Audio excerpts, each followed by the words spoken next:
세계자원연구소는 기후위기의 영향을 막기 위해 2030년까지 탄소 배출량을 절반으로 줄이고 금세기 중반까지 넷제로에 도달해야 한다고 주장하고 있는데요. 만일 우리가 이 목표에 도달한다면 막대한 경제적 및 건강 이익이 있다고 말하고 있습니다. 그래서 오늘은 기후위기와 관련된 경제적 이익에 대해 알아보도록 하겠습니다. 오늘도 K웨더 반기성 센터장 나왔습니다. 안녕하십니까? 네, 안녕하세요. 네, 이 센터장님, 먼저 기후위기를 막으면 어떤 이익들이 있습니까? 지금은 이미 이제 전례 없는 혹한이라든가 폭염, 또 가뭄, 홍수 및 기타 극단적인 날씨를 지금 경험하고 있는데요. 예. 빈곤에 처한 사람들, 그러니까 즉 기후위기를 초래하는데 거의 역할을 하지 않았던 그런 사람들이 기후위기에 가장 취약하고요. 또 타격을 입을 가능성이 큽니다. 동시에 세계는 계속해서 자연생태계를 파괴하고 지속 불가능한 속도로 화석연료를 소비하면서 기후위기를 더욱 부채질하고 있죠.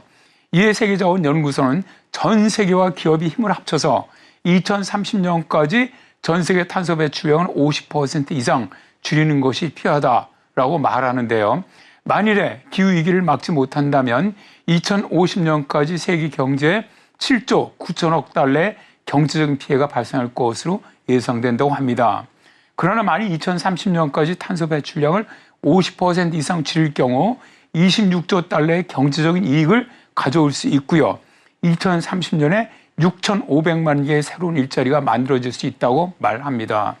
현재 세계자원연구소는 사람들의 필요를 충족을 시키고 자연을 보호하면서 기후를 안정화하는 것을 목표로 하고 있는데요. 전 세계 정책 기반자라든가 기업이라든가 시민사회 및 사람들과 협력을 해서 온실가스 배출량을 크게 줄이고 기후변화 영향에 대한 회복력을 구축하는 지역사회를 지원하고 있지요. 또한 기후위기 대응에 대한 전 세계적인 진행 상황을 추적을 하고 올바른 의사결정을 알리고요. 또한 기존 약속에 대한 책임을 보장하는 도구를 구축하면서 전 세계 리더들과 협력을 해서 취약한 지역사회가 기후 영향에 대한 회복력을 구축하는 데 도움이 되는 이런 적응 노력을 가속화하고 있습니다. 말씀해 주신 것처럼 이 기후위기에 대응하기 위해서는 이 지속가능한 개발과 또한 이 기후행동을 지원하는 금융 흐름이 있어야 될 것 같은데요. 그렇습니다. 현재 은행이라든가 혹은 투자회사라든가 혹은 다작한 펀드라든가 개발기관이라든가 정부 부처 등이 사실은 이런 비용에 대한 막강한 권력을 휘두르고 있어요.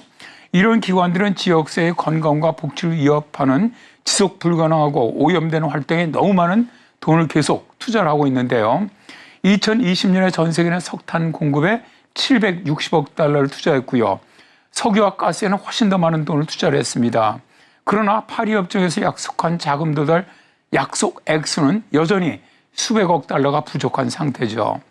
그리고 개인 투자자들은 여전히 보다 지속 가능한 방식으로 행동할 수 있는 도구라든가 인식 및 인센티브가 부족한 상태이죠.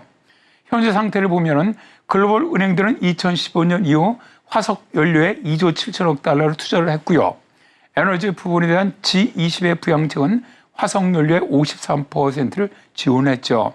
자, 이렇다 보니까 기후변화에 대한 회복력을 구축하려면 2030년까지 매년 3천억 달러가 필요한 상태가 된 겁니다. 그래서 세계자원연구소는 금융 흐름이 기후변화를 부채질하는 위험한 활동에서 벗어나서 좀 더 공평하고 저탄소이며 기후 탄력적인 경제를 위한 솔루션으로 전환해야 한다라고 주장을 합니다. 따라서 세계자원연구소는 데이터 기반의 정책 실행 가능한 연구를 수행을 하고 금융기관과 시장에 영향을 미칠 수 있는 연합을 소집을 하고요.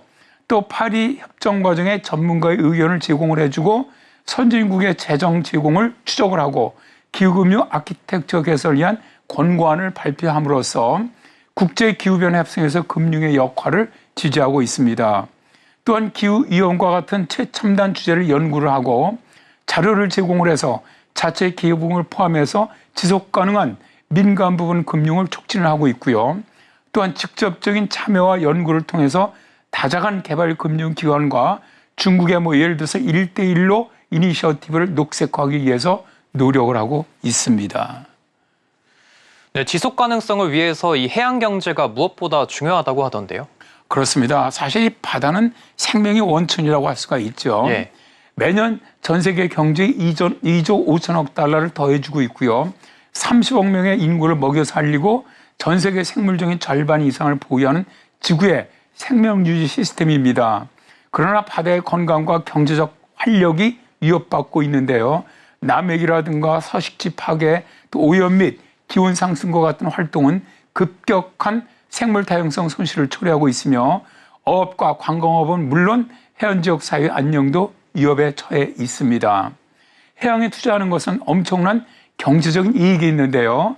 기후위기를 없애고 지속 가능한 바다를 만들 경우 바다는 현재보다 6배 더 많은 식량을 지속적으로 생산할 수가 있고요.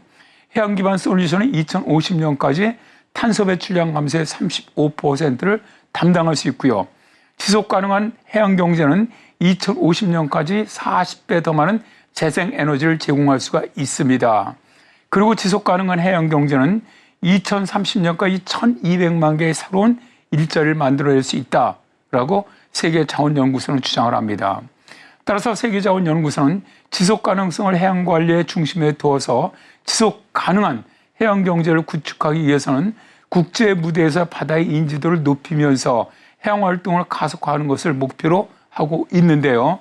국가 원수 및 비즈니스, 정부 간 기구, NGO 및 금융 분야의 전문가 및 파트너로 구성된 국제 네트워크와 직접 협력해 나갈 계획이라고 합니다. 네, 오늘 말씀 잘 들었습니다. 지금까지 반기성 K웨더 센터장이셨습니다. 오늘 말씀 감사합니다. 네, 고맙습니다.